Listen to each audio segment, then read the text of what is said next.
Bien, muchas gracias. Muy buenos días tengan todas y todos ustedes. En primer lugar, dar la más cordial bienvenida a los representantes de los mecanismos nacionales y de las instituciones públicas de Guatemala, de Honduras, de Perú, de Colombia y de Brasil que nos acompañan en este encuentro internacional para valorar las experiencias en torno a los mecanismos de protección de las personas defensoras de derechos humanos en nuestros distintos países. Saludar a la distancia al relator especial de libertad de expresión de la Comisión Interamericana de Derechos Humanos y a la relatora de procedimientos especiales de la Organización de Naciones Unidas, quienes han hecho un acompañamiento muy importante en todo el proceso de implementación del mecanismo de nuestro país y cuyas experiencias seguimos valorando de manera muy positiva para el fortalecimiento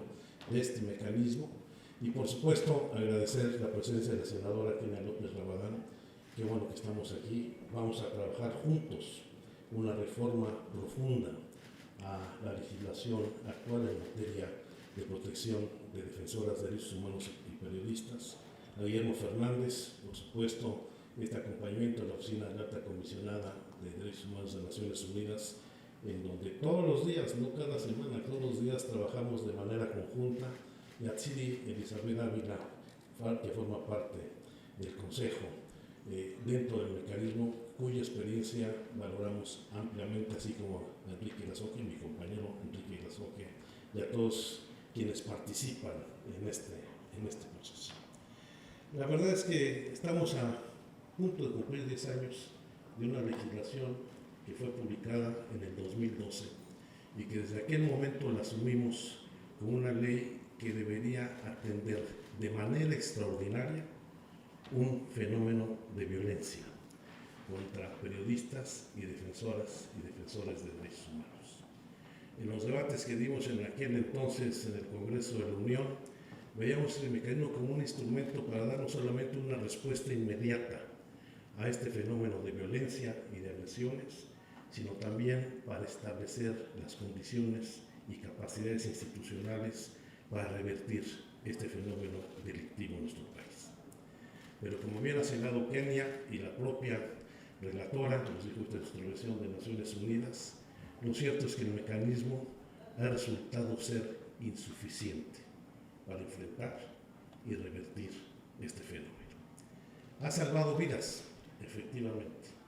y la población beneficiaria del mecanismo, sin lugar a dudas, encuentra condiciones de protección y seguridad para continuar desarrollando sus actividades, pero el fenómeno delictivo contra periodistas y defensores va más allá del mecanismo. Y lamentablemente este mecanismo, que se convirtió en un instrumento reactivo frente a la agresión, no ha podido consolidar un proyecto horizontal, transversal, que haga que el conjunto de las instituciones del Estado mexicano se vuelque a garantizar la libertad de expresión y la defensa de los derechos humanos en nuestro país. Y lamentablemente el mecanismo se fue convirtiendo en un espacio centralizado de la protección de periodistas y defensores, lo cual fue en muchos casos cómodo para que las autoridades locales, tanto los estados como los municipios, se desentendieran de su responsabilidad. Y en este replanteamiento, después de 10 años que tenemos que hacer del mecanismo, no solamente tenemos que generar instrumentos que nos permitan fortalecer las actividades preventivas, definir las competencias y responsabilidades de los distintos órdenes de gobierno en esta materia, sino también enfrentar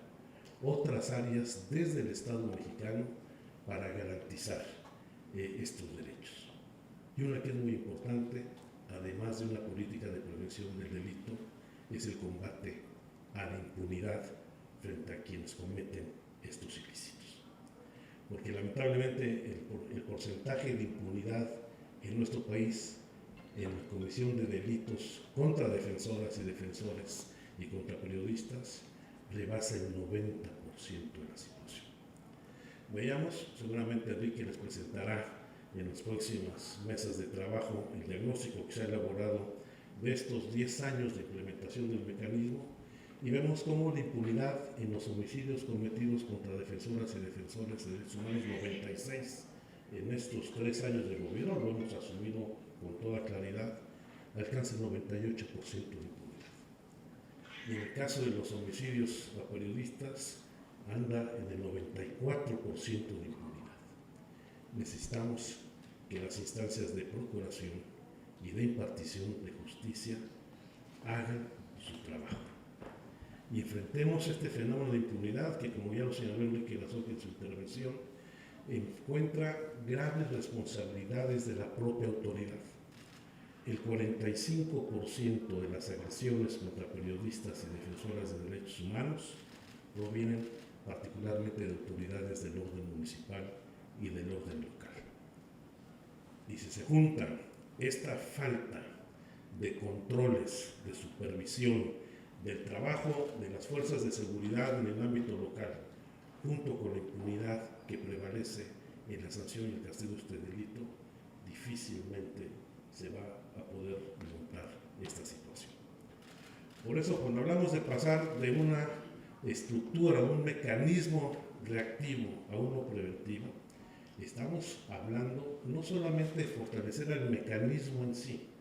sino de crear un nuevo sistema nacional de protección y garantía de ejercicio de los derechos de los periodistas y las defensoras y defensores de los derechos humanos, donde cada autoridad, en el ámbito de su competencia,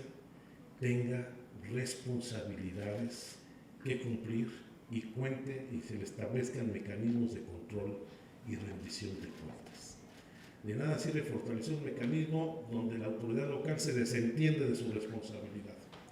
o donde se forman mecanismos locales sin ninguna fuerza ni capacidad institucional.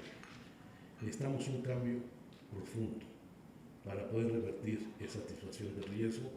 que se replica en algunos de los países vecinos, como se va a discutir en estos días, y espero que este intercambio de experiencias entre quienes forman parte de estas mesas de trabajo nos permita, junto con el Congreso de la Unión, una reforma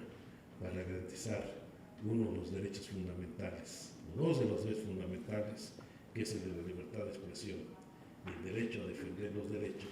que es una condición básica para un desarrollo democrático en nuestro país. Yo espero tengamos muy buenos resultados y esperemos que en el próximo periodo de sesiones del Congreso demos una respuesta para que al cumplir 10 años la ley de su implementación tengamos cambios sustantivos para revertir este fenómeno. Muchísimas gracias y bienvenidos de nueva cuenta.